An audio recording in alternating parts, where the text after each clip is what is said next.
Hello and welcome everyone. तो कैसे हैं आप सभी लोग। मेरा नाम है युवराज सिंह ठाकुर और मैं आपको वेलकम कर रहा हूं आपके अपने यूट्यूब चैनल युवराज सिंह ठाकुर में। हम सभी लोग बात कर रहे हैं class 11th class 12th NEET JEE foundation batches के बारे में, जिसमें क्लास 11th और क्लास 12th का केमिस्ट्री में आप सभी लोगों को पढ़ा रहा हूँ। फिजिक्स की क्लासेस भी रैंडमली आप सभी लोगों की चल रही हैं। केमिस्ट्री की लास्ट क्लास में हम लोगों ने डिस्कस किया था चैप्टर नंबर 2 क्लास 11th का स्ट्रक्चर ऑफ एटम के बारे में। मैंने आप सभी लोगों को बताया था कुछ बेसिक टर्मिनोलॉजीज के साथ हम इस चैप्टर को स्टार्ट किया था। मैंने आपको what is electron, what is proton, what is neutron बता दिया था। जे जे थॉमसन के एटॉमिक मॉडल के बारे में हम सभी लोगों ने डिस्कशन कर लिया था कि अल्टीमेटली जे जे थॉमसन का एटॉमिक मॉडल जो है वो क्या था, उसके ड्रॉबैक्स क्या थे, उसे क्यों डिस्कार्ड कर दिया गया, उस मॉडल को डिस्कार्ड करने के बाद किस मॉडल को जो है वो प्रेफर किया गया। रदरफोर्ड का जो अल्फा स्कैटरिंग एक्सपेरिमेंट कहलाता है वो मैंने यहाँ पर कवर किया था। उसके बाद में अगर हम लोग देखें तो रदरफोर्ड के स्कैटरिंग एक्सपेरिमेंट के ऑब्जर्वेशंस मैंने आपको बता दिए थे, कंक्लूजन आपको बता दिया था। And due to this conclusion क्या डिराइव हुआ था, इस कंक्लूजन की वजह से रदरफोर्ड का एटॉमिक मॉडल जो है वो यहाँ पर डिराइव हुआ था। एटॉमिक मॉडल के बारे में भी हम लोगों ने यहाँ पर डिस्कशन कर लिया। रदरफोर्ड के एटॉमिक मॉडल के बारे में भी मैंने आपको लास्ट क्लास में बता दिया था। अगर अभी तक आप लोगों ने वो वीडियो नहीं देखा है तो मैं डिस्क्रिप्शन बॉक्स में उस क्लास का लिंक डाल दूंगा, वहाँ से आप जो है चेक कर लीजिएगा। इसके ड्रॉबैक्स क्या हैं, यहाँ से हम लोगों को आज शुरू करना है। फटाफट ज़रा मैं ड्रॉबैक्स के साथ स्टार्ट कर देता हूँ।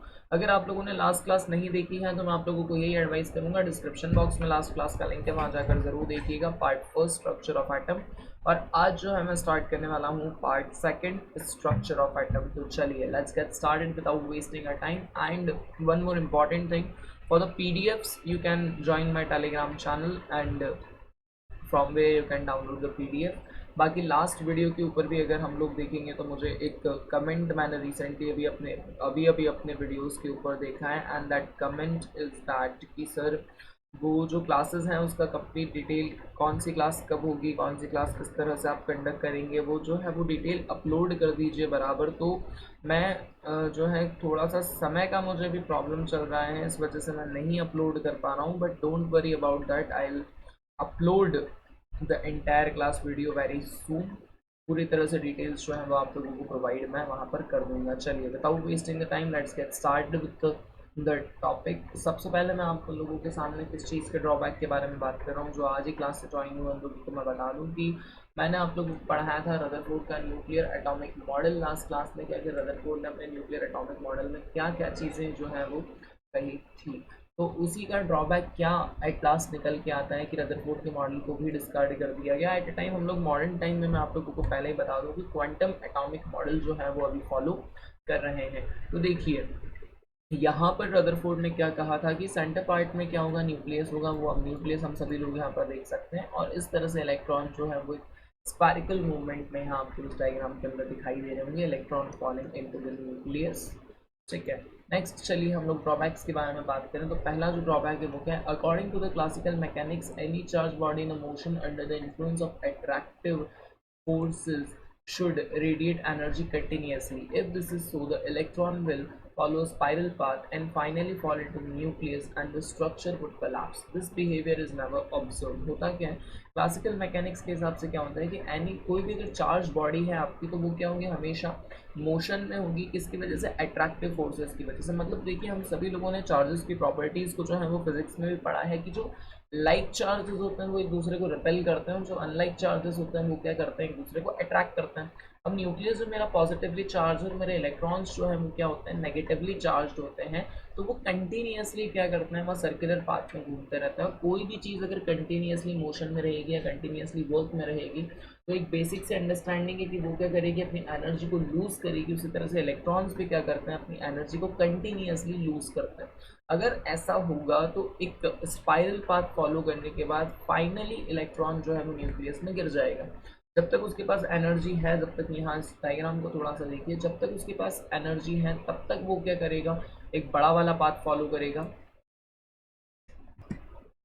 जब तक उसके पास एनर्जी है वो एक बड़ा वाला पाथ फॉलो करेगा। और जहाँ एनर्जी, ये देखिए ये वाला जो पाथ है ये बड़ा वाला पाथ है, जब तक एनर्जी है तब तक बड़ा वाला पाथ फॉलो करेगा। धीरे धीरे कर कर क्या होता जाएगा, पाथ आपका छोटा होता जाएगा एंड फाइनली एक पॉइंट ऐसा आएगा जब वो यहाँ यहाँ पर फाइनली न्यूक्लियस के अंदर आकर के क्या हो जाएगा, गिर जाएगा। फाइनली ये वाली जो कंडीशन है वो ऑकर आपकी हो जाएगी। इस डायग्राम को अगर हम लोग बहुत ही ध्यान से ऑब्जर्व करेंगे तो ये चीज़ हमें यहाँ से समझ में आएगी। इस इन स्पाइरल पाथ्स जो मैंने हाईलाइट किए हुए उन पाथ को देखिए, पहला वाला ये जो पाथ है ये कुछ इस तरह से जा रहा है, धीरे धीरे धीरे धीरे पाथ जो है वो आपका क्या हो जाएगा, रेड्यूस हो जाएगा and finally it falls on the nucleus. But ऐसी वाली कंडीशन कभी ऑब्जर्व ही नहीं की गई। सीधा सा मतलब है कि इस तरह की जो कंडीशन है वो कभी आई ही नहीं, वो कंडीशन कभी ऑब्जर्व ही नहीं की गई एटॉमिक मॉडल्स के अंदर। पहला ड्रॉबैक तो रदरफोर्ड के मॉडल का ये रहा। दूसरा बात करें तो it says nothing about the electronic structure of atom, that is how the electrons are distributed around the nucleus and what the energies of this electrons. दूसरी सबसे इंपॉर्टेंट चीज़ है कि हाँ, रदरफोर्ड ने इस चीज़ को बिल्कुल एक्सेप्ट किया कि एक इलेक्ट्रॉन होगा, एक प्रोटॉन होगा, न्यूट्रॉन होगा, बट ना तो इन इलेक्ट्रॉन की एनर्जी के बारे में रदरफोर्ड ने कोई भी बात की और ना ही ये बताया कि ये इलेक्ट्रॉन आके डिस्ट्रीब्यूट किस तरह से होंगे न्यूक्लियस के आइट साइड में। तो इन सभी ड्रॉबैक्स की वजह से क्या किया जाएगा, क्या किया गया, रदरफोर्ड के इस मॉडल को जो है वो डिस्कार्ड कर दिया गया। होप सो आप सभी लोगों को क्लियर होगा। ये पहले वाले पॉइंट को थोड़ा सा अच्छे से ध्यान रखिएगा कि क्या होता है कि हमारा क्लासिकल मैकेनिक्स यही कहता है कि कोई भी चार्ज बॉडी अगर कंटिन्यूसली मोशन में अट्रैक्टिव फोर्स की वजह से, तो क्या होता है उसका वहाँ से जो है वो नीचे जो है वो मतलब उसका जो वो है वो हमेशा चार्ज जो है वो रेडिएट करता रहेगा और उसी वजह से उसके अंदर जो है वो एनर्जी लॉस होता रहेगा। चलिए नेक्स्ट अगर हम लोग यहाँ पर बात करें तो नेक्स्ट जो है वो आएगा आपका एटॉमिक नंबर के बारे में हम लोग यहाँ पर डिस्कशन करेंगे। एटॉमिक नंबर क्या होते हैं, मास नंबर क्या होते हैं, इस बारे में यहाँ पर जो है वो चर्चा का विषय होने वाला है। नेक्स्ट टॉपिक हम सभी लोगों का atomic number and mass number. So I was just going to discuss about this topic. क्या होता है एटॉमिक नंबर, देखिए आपने बहुत ही ज़्यादा देखा होगा कि कोई भी आपका पीरियोडिक टेबल के अंदर एलिमेंट होता है तो उसे एक एटॉमिक नंबर दिया जाता है। तो एटॉमिक नंबर अल्टीमेटली क्या होता है, उस एटॉमिक नंबर को कैपिटल जेड के साथ रिप्रेजेंट करते हैं।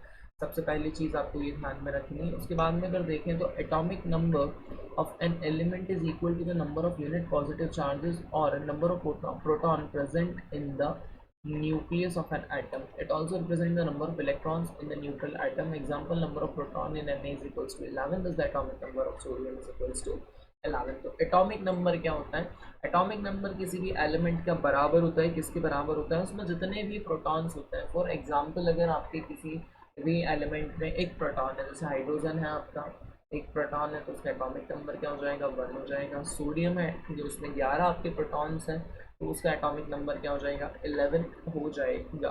एक चीज़ और मैं आपको बता दूं, इसमें मेंशन भी है कि अगर कोई भी न्यूट्रल एटम है तो उसमें नंबर ऑफ प्रोटॉन्स हमेशा किसके बराबर होंगे, नंबर ऑफ इलेक्ट्रॉन्स के बराबर होंगे। इसलिए एटॉमिक नंबर यानी कि कैपिटल जेड अल्टीमेटली किसके बराबर हो जाएगा, number of protons is equals to number of electrons के बराबर हो जाएगा।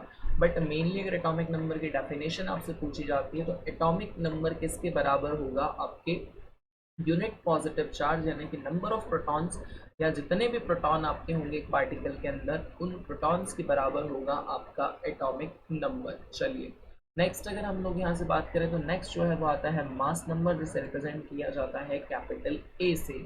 तो द एलिमेंट्री पार्टिकल प्रोटॉन और neutron present in the nucleus of an atom are collectively known as nucleons. इस चीज़ के बारे में आपको ध्यान रखना है कि जो एलिमेंट्री पार्टिकल होते हैं, एलिमेंट्री पार्टिकल कौन कौन से होते हैं, एक प्रोटॉन होता है और एक न्यूट्रॉन होता है। इन एलिमेंट्री पार्टिकल्स कहा जाता है इन दोनों ही पार्टिकल्स जो कि न्यूक्लियस के अंदर प्रेजेंट होते हैं। तो इन दोनों को अगर मैं मिक्स कर दूँ तो इन्हें एक साथ कहा जाता है न्यूक्लियॉन्स।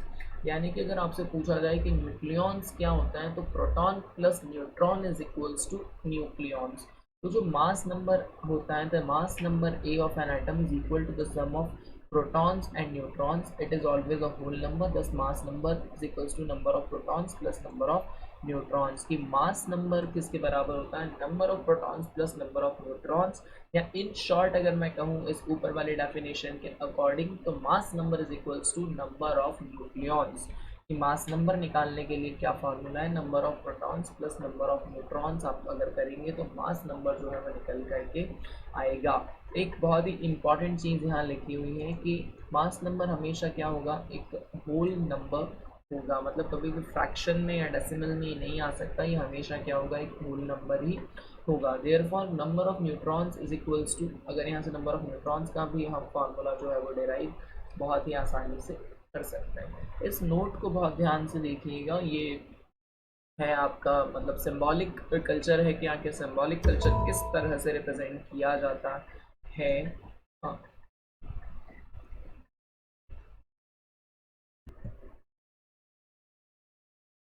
ये जो नोट वाला पार्ट अब सभी लोगों को दिखाई दे रहा है, इसको ज़रा ध्यान से देखिएगा आप सभी लोग। इसमें क्या कहा गया है कि the general notation that is use to represent mass number and atomic number of given items is this.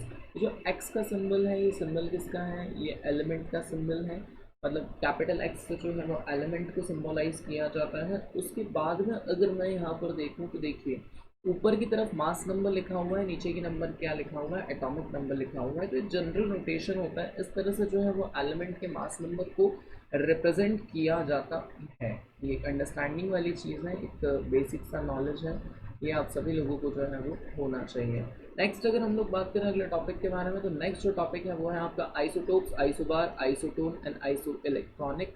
इन सभी वर्ड्स से आप सभी लोग बहुत अच्छे से फैमिलियर होंगे। ये वर्ड्स पहले भी जो है आप सभी लोगों ने सुने होंगे अपने साइंस वगैरह के सब्जेक्ट्स में, ये वर्ड्स जो हैं आप इनसे बहुत ज़्यादा फैमिलियर होंगे, वर्ड्स आपने सुने होंगे। सबसे पहले हम लोग बात करते हैं आइसोटोप्स के बारे में। तो आइसोटोप्स क्या होता है, तो isotopes are the atoms of the same element having identical atomic number but different mass number. Isotopes ऐसे एलिमेंट्स होते हैं जिनका एटॉमिक नंबर तो सेम होता है, लेकिन जो मास नंबर होता है वो उनका डिफरेंट होता है। The difference is due to the difference in number of neutrons. और ये जो डिफरेंस है किस वजह से होता है, नंबर ऑफ न्यूट्रॉन्स में जो डिफरेंस होता है उसी वजह से ये डिफरेंस होता है। मतलब ऐसा आइसोटोप्स ऐसे एटम्स होते हैं सेम एलिमेंट्स के जिनका एटॉमिक नंबर तो जो होता है वो सेम होता है, बट मास नंबर जो होता है वो क्या होता है, डिफरेंट होता है। नंबर ऑफ न्यूट्रॉन्स की वजह से ये चीज़ जो है वो मैटर करती है। The chemical properties of atoms are controlled by number of electrons. किसी भी एटम की chemical properties number of electrons cover करते हैं। Thus isotopes and of an element show same chemical behaviour. इसी वजह से हर उसके केमिकल के क्या करते हैं, isotopes same chemical behaviour show करते हैं। अगर मैं आइसोटोप्स ऑफ हाइड्रोजन के बारे में बात करूँ, कुछ एग्जांपल्स हैं आइसोटोप्स के, तो प्रोटोनियम, ड्यूटेरियम और ट्रिटिनियम, ये तीनों ही क्या है, आइसो हाइड्रोजन के आइसोटोप हैं। आपका अगर प्रोटेनियम का फार्मूला देखेंगे आप, तो 1h इसका मास नंबर 1 होगा, इसमें नंबर ऑफ प्रोटॉन 1 होगा, इसमें नंबर ऑफ न्यूट्रॉन नहीं होंगे। ड्यूटेरियम के बारे में बात करूँ तो इसका जो है वो सिम्बलाइजेशन इसका काई से करते हैं, कैपिटल डी से करेंगे ड्यूटेरियम का। ट्रिटेरियम का कैपिटल टी से करेंगे। ड्यूटेरियम में नंबर ऑफ प्रोटॉन्स जो है वो कितना, नंबर उसका जो मास नंबर होगा वो कितना होगा, 2 होगा। नंबर ऑफ प्रोटॉन्स इसमें सेम है, नंबर ऑफ न्यूट्रॉन इसमें कितना होगा, 1 होगा। ट्रिटिनियम में बात करूँ मैं तो mass number 3, number of proton 1 और नंबर ऑफ न्यूट्रॉन कितने होंगे, इसमें 2 होंगे। इस फॉर्मूला से जो है आप नंबर ऑफ प्रोटॉन्स निकाल सकते हैं। यहाँ देखिए mass number, number of neutrons और नंबर ऑफ प्रोटॉन्स इन्हें आगे पीछे करके जो है वो निकाला जा सकता है। इसी तरह से आपके ऑक्सीजन के कुछ आइसोटोप्स हैं, आप देख लीजिएगा एग्जाम्पल, और कार्बन के आइसोटोप्स के लिए एग्जाम्पल आप जो है वो देख लीजिएगा। यहाँ से आपको कोई भी दिक्कत नहीं आएगी। नेक्स्ट अगर हम लोग यहाँ पर बात नेक्स्ट अगर हम लोग यहाँ पर बात करेंगे आइसोटोप्स के एग्जांपल्स आप सभी लोग देख लीजिएगा। नेक्स्ट मैं यहाँ पर बात करने वाला हूँ आइसोबार्स के बारे में। आइसोबार्स अल्टीमेटली क्या होते हैं, तो atoms of different elements having different atomic number but same mass number. मैंने अभी आपको क्या कहा, अभी हम लोग डिस्कस कर रहे थे आइसोटोप्स। आइसोटोप्स में क्या कहा था मैंने आपको कि जो एटॉमिक नंबर हैं वो कैसे होंगे, सेम होंगे, लेकिन मास नंबर क्या होंगे, डिफरेंट होंगे। और आइसोबार्स में क्या होता है, मास नंबर जो होता है वो आपके सेम होते हैं, एटॉमिक नंबर जो होते हैं वो आपके क्या होते हैं, डिफरेंट होते हैं। आइसोटोन्स के बारे में अगर मैं बात करूँ कि आइसोटोन किससे कहा जाता है, तो items of different elements which contain same number of neutrons are called isotones। ऐसे एटम्स डिफरेंट डिफरेंट एलिमेंट्स के जिसमें नंबर ऑफ न्यूट्रॉन पार्टिकल्स क्या हो, सेम हो, वो क्या कहलाते हैं, आपके आइसोटोन्स कहलाते हैं। इसका भी इस टेबल में मैंने बहुत सारे एग्जांपल्स दिए हुए हैं, आप इन एग्जांपल्स को एक बार बहुत ही अच्छे से स्टडी कर लीजिएगा। इसका इतना ज़्यादा प्रॉब्लमैटिक थिंग ये नहीं है। आइसो इलेक्ट्रॉनिक क्या होता है, इसे थोड़ा सा बहुत ध्यान से समझने की ज़रूरत है।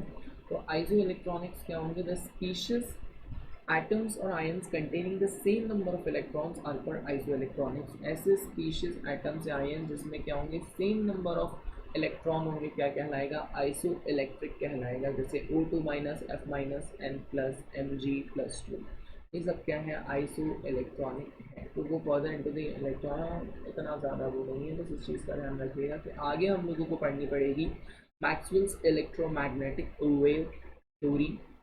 James Maxwell was the first to give a comprehensive explanation about the interrelation between the charged bodies and the behavior of magnetic fields। यहाँ से जो बहुत important निकल के आता है वो आएगा आपका इलेक्ट्रोमैग्नेटिक रेडिएशन। इलेक्ट्रोमैग्नेटिक रेडिएशन के बारे में हम लोगों को डिस्कस करना है, और electromagnetic wave theory, electromagnetic spectrum के बारे में हम यहाँ पर जो है आगे बात करेंगे। उसके बाद मैं आप लोगों को नेक्स्ट जो पढ़ाऊँगा वो पढ़ाऊँगा प्लांक्स क्वांटम थ्योरी, और धीरे धीरे धीरे धीरे हम क्लासिकल मॉडल से बढ़ेंगे मॉडर्न मॉडल्स की तरफ। और आपकी क्वांटम थ्योरी के बाद photo electric effect bye quantum theory आएगा। उसके बाद धीरे धीरे हम लोग क्वांटम मैकेनिकल मॉडल की तरफ जो है वो बढ़ेंगे। बट फिलहाल इस क्लास में भी हम लोग देखने वाले हैं इलेक्ट्रोमैग्नेटिक रेडिएशन के बारे में कि आखिर इलेक्ट्रोमैग्नेटिक रेडिएशन जो होता है वो क्या होता है। तो electromagnetic radiation are the waves which are formed as a result of oscillating magnetic and electric fields which are perpendicular to each other and both are perpendicular to the direction of motion। देखिए जो electromagnetic radiation होती है वो असल में होती है क्या, वो इलेक्ट्रोमैग्नेटिक वेव्स होती हैं। जो कैसे बनती हैं, वो बनती हैं आपके इलेक्ट्रिक फील्ड और मैग्नेटिक फील्ड के ऑसिलेशन की वजह से। और एक चीज़ आप सभी लोग ध्यान रखिएगा कि जो इलेक्ट्रिक फील्ड और मैग्नेटिक फील्ड होती है वो हमेशा एक दूसरे से परपेंडिकुलर होती है, मतलब हमेशा 90 डिग्री के ऊपर होती है, और दोनों ही फोर्स के डायरेक्शन से भी हमेशा कैसी होता है, सॉरी मोशन के डायरेक्शन से भी हमेशा कैसी होती है, परपेंडिकुलर होती है, मतलब 90 डिग्री का एंगल जो है वो वहाँ पर ड्रॉ करती है। तो इसे हम क्या कहते हैं, इसे कहा जाता है इलेक्ट्रोमैग्नेटिक रेडिएशन, है ना।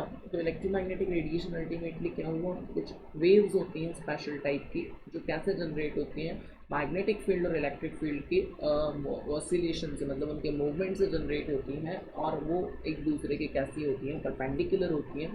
प्लस ये दोनों मोशन की भी कैसी होती है, मोशन के डायरेक्शन के भी परपेंडिकुलर होती हैं। अब इलेक्ट्रोमैग्नेटिक वेव्स के बारे में कुछ इंपॉर्टेंट चीज़ हम लोग बात करें तो they do not require any medium and can move in vacuum unlike sound waves. Sound waves जो होती है वो इलेक्ट्रोमैग्नेटिक वेव्स नहीं होती हैं। साउंड वेव्स को ट्रैवल करने के लिए मीडियम की ज़रूरत होती है, बट इलेक्ट्रोमैग्नेटिक वेव्स को ट्रैवल करने के लिए किसी भी तरह की मीडियम की एसेंशियलिटी नहीं होती है। वही यहाँ पर लिखा हुआ है कि इलेक्ट्रोमैग्नेटिक वेव्स को इलेक्ट्रोमैग्नेटिक वेव्स जो है वो वैक्यूम में भी मूव कर सकती है और उन्हें किसी भी तरह के मीडियम की एसेंशियलिटी नहीं होती है। Light is a form of radiation and has wave characteristics. ठीक है, लाइट जो होता है वो इलेक्ट्रोमैग्नेटिक वेव्स का एग्जांपल है। लाइट जो वैक्यूम में भी ट्रैवल करता है, यही कारण है कि सूरज से धरती तक जो है वो लाइट पहुंच पाती है।